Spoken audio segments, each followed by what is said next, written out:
Yo les potes, j'espère que vous allez bien, je suis super content de vous retrouver. Aujourd'hui on va apprendre à faire son dentifrice maison. Donc là tu vas peut-être te poser la question, mais Julien, pourquoi tu fais ton dentifrice maison? Je comprends pas, le Colgate chez Carrefour c'est pas très cher. Donc c'est pour 3 raisons. Comme tu sais sur la chaîne on parle de minimalisme, on parle d'économie et on parle de santé. Et le dentifrice maison rentre dans ces 3 critères. Premièrement au niveau de la santé, là-dedans t'as pas de fluor, t'as pas de choses qui vont abîmer tes dents, tes gencives, tes mailles. Donc ça c'est un des points déjà les plus importants au niveau de cette recette, parce que les dentifrices du commerce ont tendance vraiment à t'abîmer tes dents, les mailles, les gencives, etc. Donc moi c'est pour ça que j'évite absolument. Ensuite, question économie, ça coûte très peu cher à faire ton dentifrice maison. Tu vas voir que l'entièreté des articles que je vais te montrer, des produits, il y en a peut-être pour 10 €, mais c'est des produits que tu peux te servir pour très longtemps. En sachant que tu vois qu'il y a des produits qui ont des doubles utilités, qui vont te permettre de faire ton dentifrice, ta lessive, ton savon, qui vont te permettre de faire plein de choses. Et ça, je trouve ça super cool. Et le troisième point, en rapport avec le minimalisme, c'est que c'est cool de faire les choses soi-même. On n'a pas besoin finalement d'aller dans un Carrefour, d'aller chez Auchan, d'aller chez Leclerc pour acheter son dentifrice. Je trouve qu'on prend un malin plaisir à faire les choses soi-même. Donc c'est vraiment une vidéo qui me tient à cœur, qui est super simple. Donc on est parti les amis. En plus ça tombe bien, j'en ai plus beaucoup. Et vous allez voir qu'aussi au niveau de la blancheur de vos dents, si vous avez les dents qui sont pas très blanches et que vous souhaitez un peu les blanchir, etc.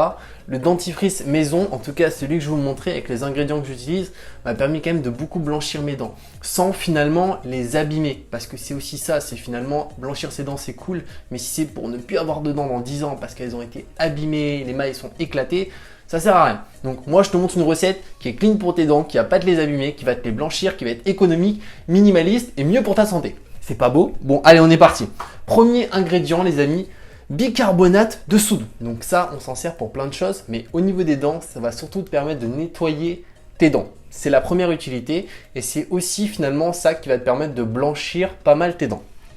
Après le bicarbonate, on va parler argile blanche. Donc c'est pas de la cocaïne les amis, vous inquiétez pas, c'est de l'argile blanche. Donc ça va te permettre finalement de cicatriser tes gencives. J'y arrive. Donc cicatriser tes gencives, tu sais, on souffre très souvent les gencives en mangeant quelque chose, etc. Donc ça va vraiment avoir un rôle de cicatriser tes gencives. Ensuite, troisième ingrédient, l'huile de coco. Donc l'huile de coco c'est quelque chose de pas obligatoire, mais moi que je te conseille absolument, parce que c'est ce qui va te permettre finalement d'avoir un dentifrice qui est pas en poudre. Moi j'aime bien les dentifrices qui sont un peu pâteux et qui sont pas en poudre, parce que c'est assez spécial d'avoir un peu des petits morceaux dans la bouche. Moi j'aime pas. Donc j'utilise l'huile de coco et au-delà de ça, ça va te permettre de contrer la majorité des bactéries qui te créent des caries. Donc c'est super important de mettre de l'huile de coco.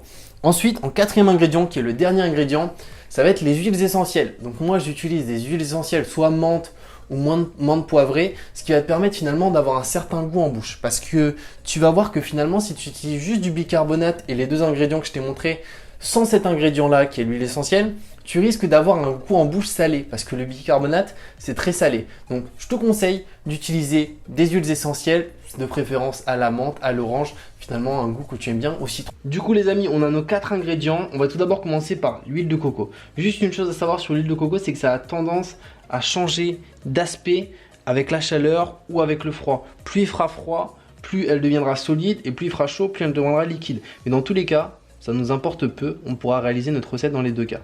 Donc là on voit que la température, là elle est mixte, ni trop solide ni trop liquide. Donc ce qu'on va faire, c'est que on va en prendre comme ça, on va la mettre au fond du verre. Donc n'hésitez pas à mettre vos doigts les amis, hein. C'est vraiment pas grave. Hein. Donc tac. Je vous fais un petit accéléré et on se retrouve quand j'ai fini ça. Du coup les amis, on va passer au bicarbonate. Donc là, normalement, c'est à peu près 2 à 3 cuillères à soupe. Donc, moi, je l'ouvre jamais. Donc, souvent, je fais les cuillères comme ça. Hein. Je regarde à peu près. Faut qu'il y en ait un peu moins, finalement, que l'huile de coco.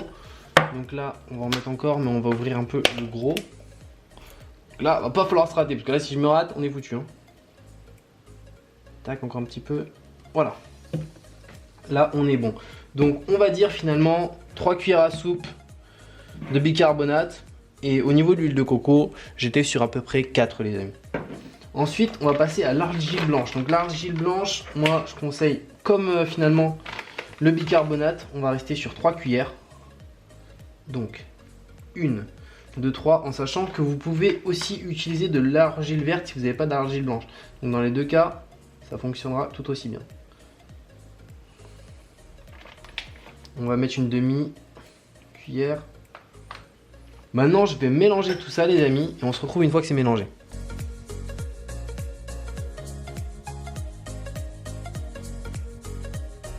Donc, les amis, pour moi, bon, j'en ai mis un peu à côté, mais pour moi, c'est encore finalement trop en poudre.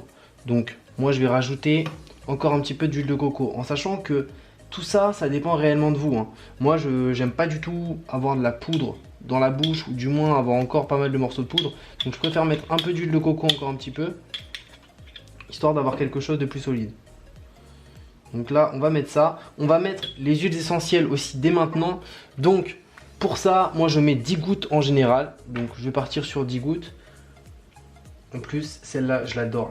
La menthe poivrée, elle est juste merveilleuse. Alors, 5, 6, 7, 8, 9, 10. Nickel. Donc là, on va repartir, remélanger, en sachant que pas de gaspillage, les amis. Tout ça, on le récupère, hein.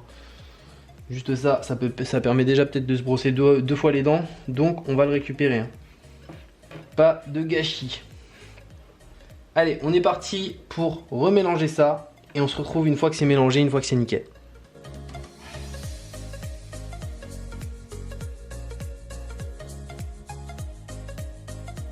Donc les amis, on se retrouve pour moi avec quelque chose de nickel, c'est-à-dire qu'on est sur quelque chose, je vais mettre mon doigt dedans pour que vous puissiez voir, on est sur quelque chose qui est ni trop liquide, ni trop poudré, on est sur quelque chose de plutôt pâteux. Moi c'est ce que je vous conseille, c'est-à-dire que là vous n'allez pas avoir trop de grains en bouche, etc. Et encore une fois, n'hésitez pas à écrabouiller tout ça bien, histoire d'avoir au minimum de poudre. Donc c'est ce que je vous conseille. Là pour moi on est sur quelque chose qui est nickel. Donc ce qu'on va faire, c'est que je vais me brosser les dents avec pour vous donner mes impressions. Est-ce que c'est bon, est-ce que c'est pas bon? Bon, on sait déjà le résultat. C'est très bien, ça blanchit bien les dents. Vous avez une bonne haleine, donc c'est cool. Mais bon, on fait le test ensemble. Du coup les amis, on va voir un petit peu comment ça s'applique. Parce qu'on peut peut-être se poser la question, est-ce qu'il faut prendre directement de la pâte sur ses doigts, la mettre dans sa bouche, la mettre sur ses dents? Est-ce qu'il faut direct tremper la brosse à dents sans eau avec de l'eau? Moi je vais te dire comment je fais. Donc moi tout simplement, je prends ma brosse à dents, j'en prends un petit peu, en sachant que moi j'ai tendance à en mettre vraiment pas beaucoup. Je me brosse limite les dents à l'eau, c'est limite ça. Je mets ça. Donc en termes de quantité, c'est pas foufou mais ça me suffit largement. Là, donc ensuite, je brosse un petit peu la brosse à dents avant de l'appliquer. Tac. Et une fois que c'est ça, on brosse.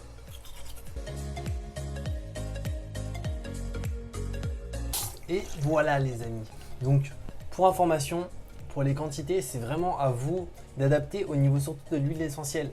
Parce que là, personnellement, moi, comme c'est ici, ça me convient parfaitement. J'ai pas trop le goût de bicarbonate.